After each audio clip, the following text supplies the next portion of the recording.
Hey, man, thank you guys for watching the content, watching all of the interviews. Make sure you like, subscribe, and also leave a comment, man. Vibing with Veto. Just take 1 second out your day and leave a comment, like, or subscribe. Let's get back to the interview. Okay, we live in the crib, Vibing with Veto. Make sure you like, subscribe, and comment on the YouTube at Vibing with Veto. Also follow us on the Instagram at Vibing with Veto. You already know the slogan, we vibrating higher. And today I got a special guest in the building. What up, Man, how you feeling? I'm feeling good, man, always. For sure. Tell the people your name and stuff like that. My name is Kevin Edwards, born and raised in New Orleans, Louisiana. Facts. Yeah, big hot boy, but we moved here in 1989. It was probably one of the best things that could have happened to us. Facts. That was one of my first questions when I met you, like your distinctive accent. Because people from the city, you know what I mean, you could tell when they from New Orleans. Man, I thought I lost my accent. Nah, absolutely not. It's just, I guess it's just in different situations. Facts. That, it comes in and out. But I love my heritage. Facts. New Orleans to the day I die. Facts. What was like the main reason for you leaving the city, coming here to Atlanta, Georgia? Well, just really I needed to change, man.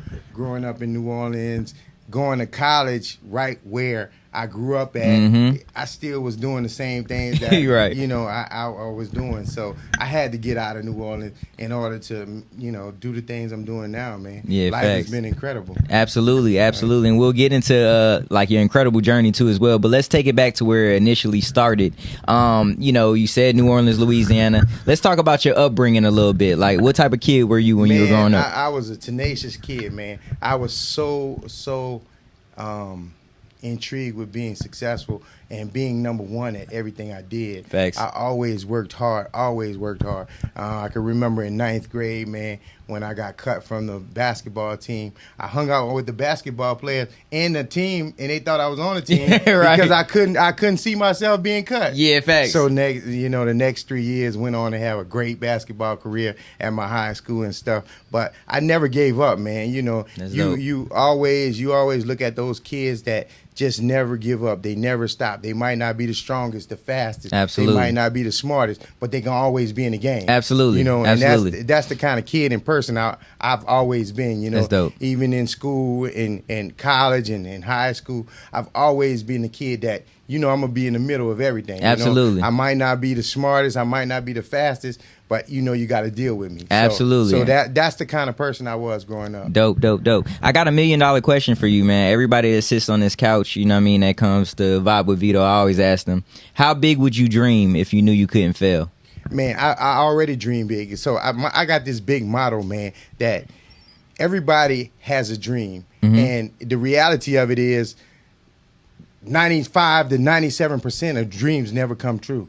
But guess what? If you don't dream and you don't chase it, that means 100% of your dreams never gonna come true. So I dream big.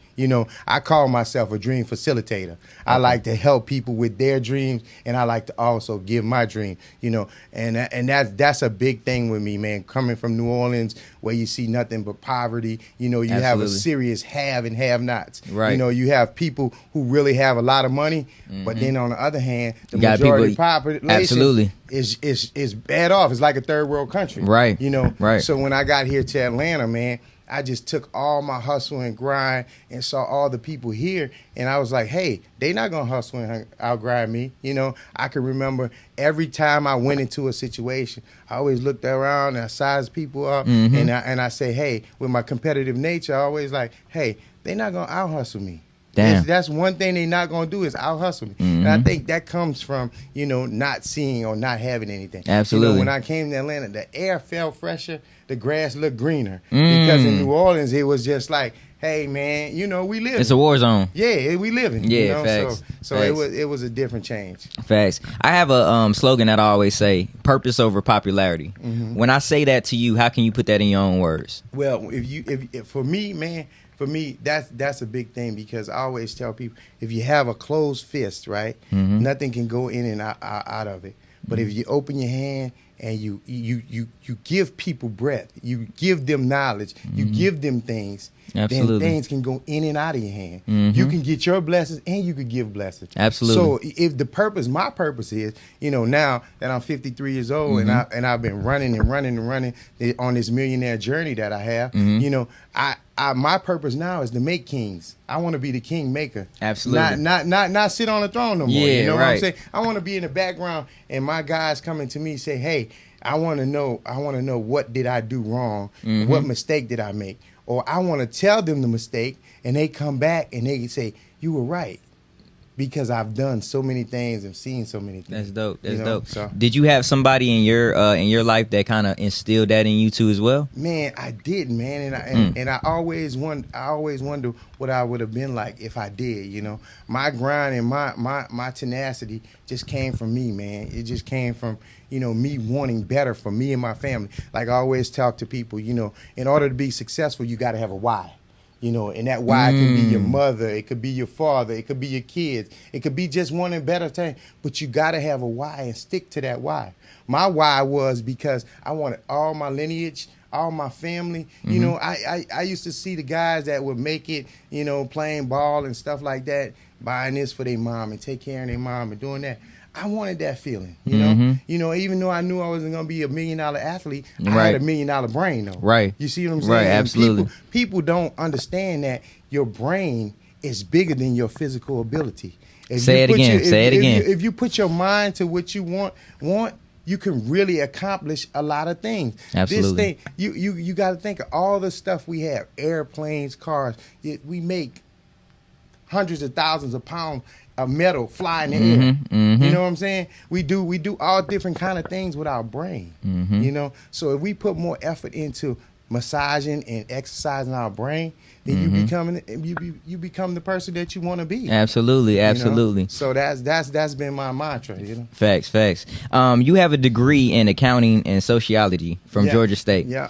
How did these fields of study influence your early career as a Chief Senior Budget Analyst of the city of Atlanta? So when I started at Georgia State, I started in sociology because I was going to go to law school. Mm-hmm. I've always wanted two things in my life, man: to be a basketball player, or be an attorney. Mm. And I really once I started making money, both of those things went kind of like left field. I'm gonna figure it out. But I started out as wanting to be an attorney, and to be an attorney, you have to read a lot. Mm-hmm. So sociology was getting me in the mind frame of me reading. But while I was putting myself through college, I managed all fast foods. Like I managed Arby's, I managed Hardee's. I was a manager of Ecker Drugs. And it put me in the mindset of business, Mm-hmm. And I said, dang, this is what I want to do. Right. Numbers is where I'm at, Right. If anything makes sense on paper, it makes sense to me. So I say, man, I need to get me a degree in accounting.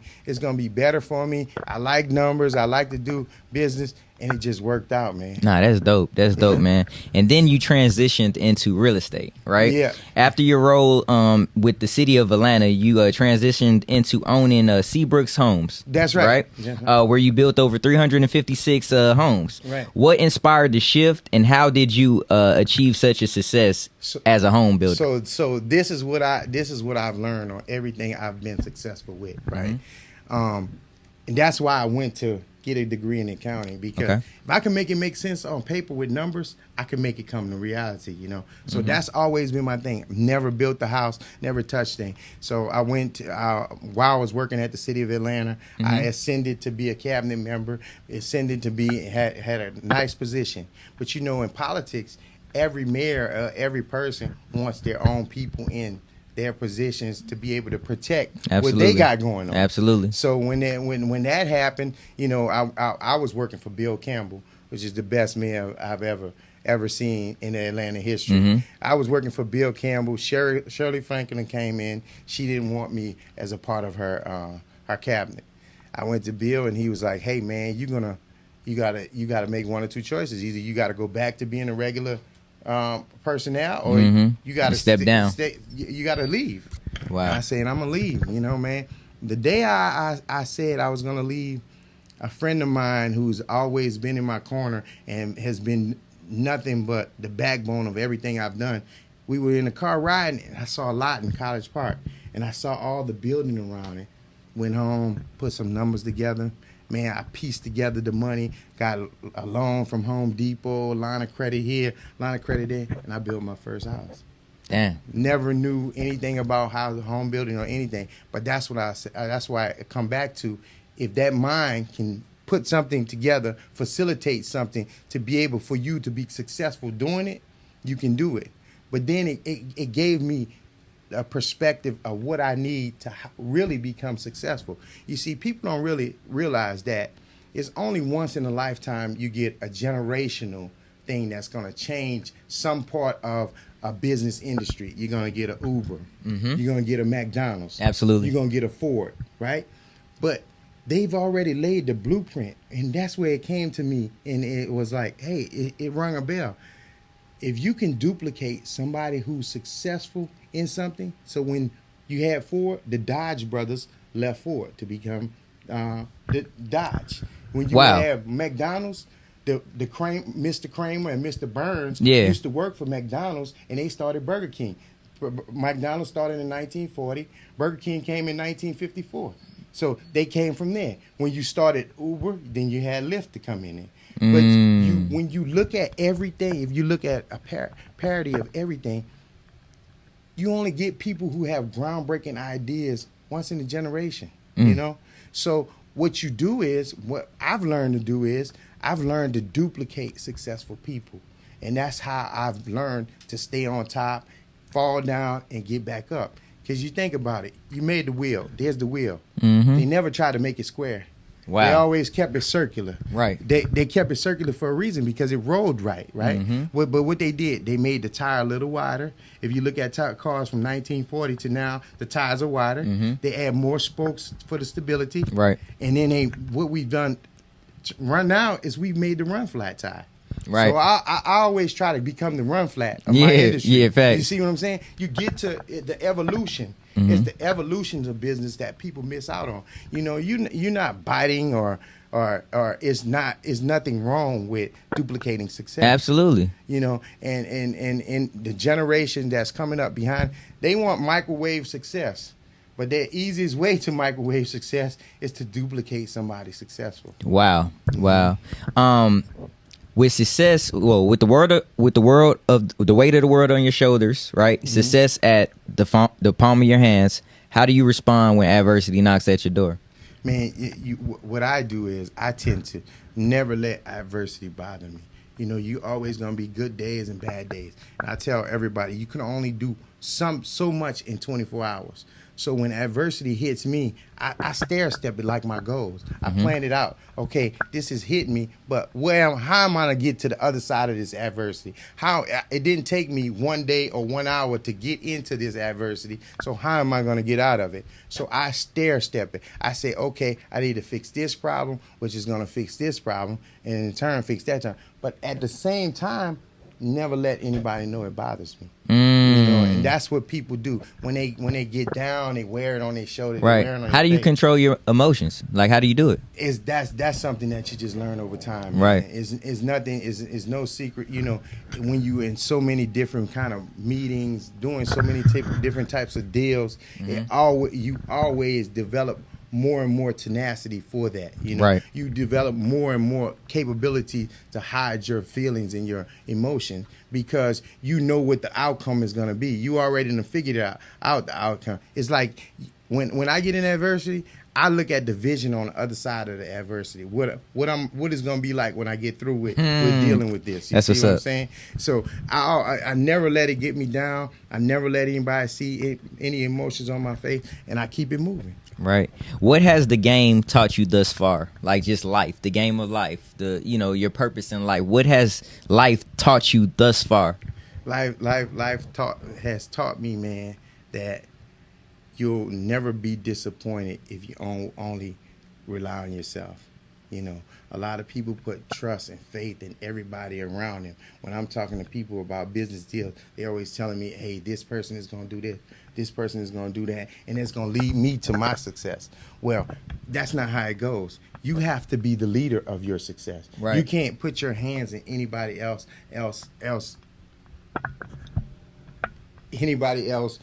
picture or anything in order to become successful. Right. You know, so I always like to rely on myself. That's what life has taught me. If Kevin can get me out, I don't do anything that Kevin can't do. If Kevin can't wear the weight of this shoulder, or if Kevin can't handle this burden, Kevin is not going to do it. You know, I don't rely on anybody else. That's what life has taught me. Right. That was a great answer. So let's go back to Seabrook Homes, like the success of that. During the height of Seabrook Homes, you were the second largest minority home builder in Atlanta from 2005 to 2008. What challenges did you face, and what strategies did you use to overcome them? So this is like, let me go back to where I went to, and that's how I got to duplicating success. Okay, when I told you about the lot I bought, right? We bought the lot, we built the house. That first house I built, I made $900 on it. It took me 4 months, and I made $900. Wow! But while I was doing that, I was having a house built in Douglasville, in a subdivision in Douglasville, and I was watching those guys build it. So what I did was, it was a young white guy who was the foreman of that. I said, hey, man, I'm going to pay you to be my consultant. He was like, what's a consultant? I said, somebody who teaches someone how to do something, right? I said, I want you to give me all your subs and tell them they're doing it for you, right? Next time I built that house, I made $45,000 within a 3 month. The time span went shorter, and the money got greater because I relied on him to give me his subs. And instead of me going out and Johnny come Newey and get the subs. So it changed me, you know. So what I did from there on, in order to become real successful, the home builder he was building from, they would build 2 and 3 houses at a time. So I would buy the tract right in front of them, which would be 40 or 50 lots. And the people would have to pass my subdivision in order to get to theirs. So I'm selling the same houses they selling for the cheaper price, and they doing all the marketing and advertising because people got to come to their and pass my. Dang. Okay. So that's how I got into really multitasking with the home building, is because I took my time and I started looking at them and pacing myself with them, duplicating what they did. Same size house, $10,000, $15,000 cheaper. Same size house, paying more closing costs. Same size house, no advertisement. I don't have all the overheads you have. And you got to pass me to go to them. So, you know, it worked out where I just kept duplicating. That's dope. So navigating through the 2008 financial crisis, as a home builder, how did the 2008 financial crisis impact your business? And what was the lesson that you took from that in that period? I lost everything. From 2008 to 2009. I mean, it was crazy. You know, you think of what happened in the home building industry. You know, you look at it and you like, hey, this is not a white or black thing. This is a countrywide financial crisis. You know, we kept throwing good money, like I say, good money at bad money, because we kept thinking that it would fix itself. Right. They would fix it, and in turn, it'll fix it for us too. Right. But it never happened. But what it showed me was that if you can make $1 million once, you can make it twice. I fell off that bike and got right back up. It killed me. It decimated me. I can remember going in Bank of America, man. I had about $375,000 in the bank, right? And the one day, right? Went the next day, and I'm trying to withdraw $1,000, right? All the money gone. So how did that? So how did your money just leave like out of the account like that? So it was crazy. So I had 3 subdivisions with Bank of America, right? Over $1 million for each subdivision. Bank of America has a clause in their banking system that if you late on their payment and you have money in their bank, they take it from you and apply it to the payments. So they were doing that to all the real estate people, cutting the limits of your credit, doing all that kind of stuff. So I'm like, what the hell? You know? So I'm down to my last money, man. And I'm like, okay, shit, I'm about to get out of here and go back to New Orleans. I get with one of my friends and open my first nightclub. And guess what? That was the best decision you ever made. Failure. Really? Man, got there, club doing okay, and guess what? And we in New Orleans. Somebody gets shot on the dance floor. Damn. 2 months after I opened it. Damn. I'm like, what the hell? So I fight. I took my last $75,000, went down there. I fight to get to Essence Festival. So I'm thinking that Essence is gonna push me over the hump. Mm-hmm. You know what I'm saying? Where I could stay in business and stuff, right? Get to Essence Festival, have the worst Essence Festival of my life. I'm like, what the hell? Down to my last $1,115. I said, I'm going back to Atlanta. I get back here in Atlanta and just trying to figure out what I'm doing, man. We get back here, me and my family, we're back here, and we get a place right over on Turner Field, by Turner Field, where my people were building, but it wasn't a finished house. So we in there stealing water and lights in the place because I'm broke now, right? So my dad called me, and I'm like, I could take me a job. I can go get a job being an accountant, whatever. But that's not me. That's not my dream. Right. I'm through with that. You know, I'm going on to the next. I'm an entrepreneur. I'm used to this life now, right? So my dad called me, and you know, everybody always think you have money when you had money, right? They don't think you run out of money. So my dad called me. He was like, "Hey man, down in West Wego, that's a little town, like a shrimp boat town in Louisiana. Yeah, West Wego. They sell these big shrimp, right? They sell these big shrimp, and I wanted to try to go in the little shrimping business myself, right? And I need me about $300 or $400 to invest in it, right?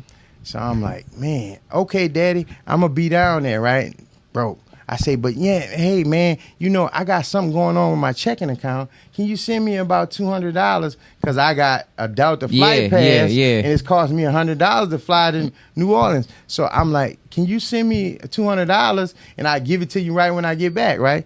I land, send me the money. I land. I call my good friend. I say, hey man, don't you owe me like $500? Can you meet me at the airport and give it? Yeah, Kev, I got it for you. Get there, get the $500 for him. So now I got $600 in my pocket, right? And so I'm down there looking at these shrimps because I got a plan in my mind back here in Atlanta, right? So I get down there and my daddy was like, yeah, what you think about them? I say, oh, they nice and they're a good price. I said, let me get 2 ice chests full, right? Because in Delta, they let you, when you got a companion pass, they let you fly the ice. You get 100 pounds to fly it back. So I said, let me get 2 of these red ice chests, 50 pounds a piece, right? To buy and bring back with me. Right. I say, here, Dad, here's $200 for you to get yours. He's like, oh, thank you. Man, I get back to Atlanta. I go so crazy with these shrimp. I'm in the house. My daughter, she's 32 now. I can remember her saying, we don't live like this, Daddy. I don't know what's going on. I said, just hold tight. Daddy coming.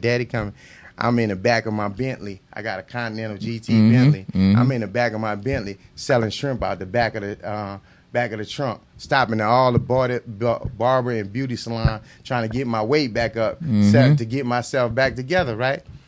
So then, once I do that, I'm making me a little money. So one of my boys hit me. He like, hey, man, you know, I don't really like to talk in front of rooms, but I got this system that'll work for real estate. And I was like, okay, cool. I'm gonna come check it out. So, man, I go there. I got these old jeans on. I done gained a lot of weight. My clothes not fitting me right. And my boy, I walk in. He said, oh, you casual day to day, huh? I said, yeah, but that's all I had, you know. But I wasn't going to let them know that was all I had. Right. And he was like, well, look, you need to get in front of this room, and you need to talk about what we got, this program we got going on. Man, we started this program where we got people to invest in all the houses that was foreclosure. Doctors, attorneys, people who still had money. We did all the work. We got all the house, flipped it or held it for them. Man, that put me back on my feet and back in the game. So tough. Really? I was like, man, it was nothing but God, you know? So I say that, all that to say that is, if you put the work in, if you get a method, if you get something you really believe in. I believe in duplication. I believe in what I can do. I believe in my financial aspects of how I look at things. Right. I put together that program. We did that, and boom, I was back on. So that to say, if you make $1 million, you can make it again. So everybody who falls off the horse, get back on. If you make 100,000, you can make 100,000 again. But you got to really pay attention to what you're doing and how you got to those points in your life. You know, I always look at my goals. I always look at, hey, I don't look at the $1 million. I look at how I'm gonna make 10,000, then how I'm gonna make 100,000, then how I'm gonna make 500,000. I never look at how I'm gonna make the million, because I know the million is coming if I get the house on a firm foundation. And a lot of people don't get their house on a firm foundation. Everything is smoke and mirrors. And here in Atlanta, I always say Atlanta's not a real place. It's not. Right. You know, right. There's so many people out here flogging and flossing, and I do this, and I'm Instagram that, and I'm that. Man, I don't want to get in front of a room. I don't want to be the person talking in front of a room. I don't want to be the person giving the seminar till I put an ending to this journey. Till I could put my head down and say, I'm worth 100 million. And it's coming. It's right there. I'm grabbing it. It's right there. Facts. It's right there. You know, I done put together some incredible things. You know, I've always had Opium. We was gonna talk about that too. I've always had Opium. You know, we added a concept called Sea Salt. I originated a concept called Sea Salt, a restaurant. I originated a concept called Tulum. Those two, I sold my shares out of it, because guess what? I got a monster called Hungry AF. That's gonna be incredible. We 5 locations, and with less than 18 months, 5 locations. Hungry as fuck. Hungry as fuck. My wife named it. That's dope. Right now, I got a valuation the other day of $19 million. See, I'm not playing with the regular. I'm not playing regular stuff no more. I'm looking for what's going to get me to 100 million. I done made millions. That's nothing. I'm looking for what's going to get me to 100 million. And you got to position yourself like that. You see, people always you can look at things 2 ways. You can look at it as a business or a hustle. It's a lot of hustles here in Atlanta. You know, but when you put together that business foundation and make it, I'm looking for people to come to me and say, I'm ready to buy you. Books are impeccable. Sales are impeccable. And the only thing we did was we found a niche in how to put 2 things together. Had a guy working for me, Kodak, Chef Kodak, working for me in Opium. Okay. I kept telling him, hey, I'm gonna make you a superstar. He said, no, you're not. I said, yes, I am, Kodak. I'm gonna make you a superstar. I promise you, I'm gonna make you a superstar. He cannot believe. Right now, he lives a life that he never thought he'd live. Just off of those 5 hungries. And we not even finished yet. We got 2 trap wings coming next week. We got one gonna be at Far Road and Piedmont Road and at BP. We got that coming. Then after that, we got another one coming on Old National. And then we got 6 leases for the beginning of the year to do 6 more hungries. Dang. So how do you manage, like, because it just seems like you have a lot, your business mind too. You have a lot on your plate. How do you manage, like, all of these businesses and all of these ideas to flow properly? So that's why you have to look at what you got going on and put people in the right places. That's why I created Sea Salt and Tulum. I'm the creator of both of those. But I had to remove myself from those because sometimes we get bogged down. See, people, Sea Salt, Tulum look great. Great. You go in Buckhead, the restaurant in Buckhead, I put $1.6 million in it. Boom, walked away because I knew that wasn't what was going to get me to the $100 million. Look great, profit margins low. Sea Salt, look great, profit margin. Hungry, everyday stuff, profit margins out the door. Let's talk about your menu at Hungry. Like, so what do you specialize in? So what we do is everything is created by Chef Kodak. Okay. Shout out to Chef Kodak. Chef Kodak put everything together. Is his pasta, is his Philly, is all his recipes. Only thing my partner Chris Berry, what we did was we just brought the structure and the finances to Kodak. That's all we did. We didn't touch anything on the menu. He did everything on the menu. We just put the marketing and the money and the structure. We got 160 employees right now. That's beautiful. That's beautiful. That's amazing, bro. Yeah. That's amazing. 18 months. 18 months. So like, okay, let's stay right there. 18 months, you've seen the success of something that your idea, you seen it come to life. You know what I mean? How does that make you feel? Just like every day that you wake up, how does that make you feel? Man, it makes me feel incredible. It makes me, and I tell everybody today, I feel like I found Facebook. Or I found right. I found Instagram. You know, it's that type of feeling, because you could feel it exploding to be, man, every week we in people in the DM, I'm ready to franchise. I want to give y'all some money to franchise. Every week is somebody talking about, I want to partner with y'all. But we not ready for that, because right now we on a Chick-fil-A path. We going to keep our stuff in-house.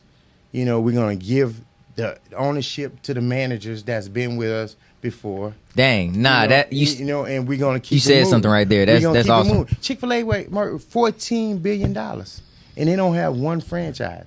They have partners. They have partners of their managers that stuck around, that they give 25% profit sharing, but they own the location. You know what I'm saying? So that's the path we on.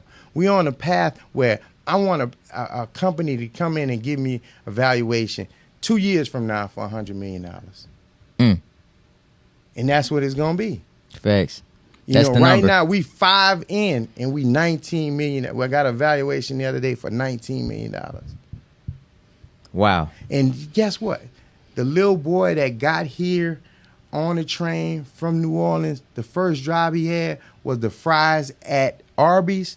I never thought I'd be circling back with a degree in accounting, owning nightclubs and everything, circling back to that to be my vehicle to $100 million. That's inspiring, bro. Like, your whole story is just like inspiring. You know, I had a shit ton of questions. I'm like, nah, let's just talk real. Let's talk real. Let me put the questions down. Let's talk real. You know what I mean? You know, and it all hasn't been a glory ride, you know? Right. You know, I sat down for 18 months, had to go away to federal prison for 18 months, got myself together, came back out. Guess what? Created Hungry AF. You know what I'm saying? That's dope. So, you know, you never know where you're gonna go. Went to federal prison on a humbug. City contracts. Nobody even looking for me. They looking for somebody else. Felt that I knew about this mayor that I didn't know anything about. I'm gonna keep his name. Okay. But I didn't know anything about him, what he was doing. He didn't know anything about what I was doing. He didn't know what happened with me until the news. But they looking for something on him and came across me having a certain amount of city contract that I couldn't tie myself to them. So then now they're gonna throw the book at me. So I go to federal prison for misappropriation of government funds. What I'm gonna do? Right. Can't do nothing about it. But you know, when you're in business and you're doing the things you're doing, it's always a gray area. And you know when you're walking in that gray area. And I tell everybody, anybody, I friends that do illegal shit, whatever they do, I say, hey man, I'm never gonna be the guy to tell you don't do what you do. Just remember, everything has consequences. And if you can stand the consequences, do what the hell you're doing. You know what I'm saying? I'm not mad at you. You do what you want. I'm never gonna be that guy to be like, oh, you wrong for doing what you're doing. Because every big corporation or everybody that has had some kind of multiple lines of success has skirted around in the gray area. They might not have gotten caught. But it's been some gray there, you know what I'm saying? You can't do your taxes. If anybody wanted to come right now, the IRS wanted to come right now and audit you right now and say you didn't do this, this, and this, it's tax codes in there that could take you to jail for that. So it's everything in there, it's designed to keep you where they want to keep you, when they want to keep you. You know what I'm saying? So, you know, I took a fall, came back up, and that's why I say, whatever you do, if you put yourself in a structured environment where you know what you did to get to the next level, you can fall down and get right back up. Wow. Dang. So, damn, that was powerful. 2025 is around the corner. Right around the corner. You already basically planning. You already in 2025. 2025, Hungry. Well, let me just say this: the holding company that holds Hungry AF will be worth $50 million. Mm. KBC Holdings, and KBA Holdings, that stands for Kevin Berry, my father's name, Chris Berry, and Anthony Harris, which is Kodak, will be worth $50 million. And we would have been able to change lives. Kodak, life will never be the same. Dino from Trap Wayne, life will never be the same. Mm-hmm. Wow. But that's what I want.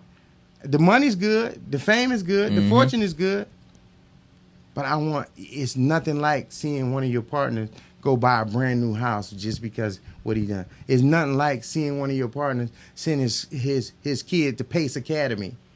You know, it's nothing like seeing one of your partners come from an apartment where he was selling the wings out of into 2 new stores in no time. Damn. You know, we met Dino when we were doing the wing competition. It was a wing competition that Hungry AF won. And when we was doing the Final Four, Dino was the guy we had to face before we went to Magic City.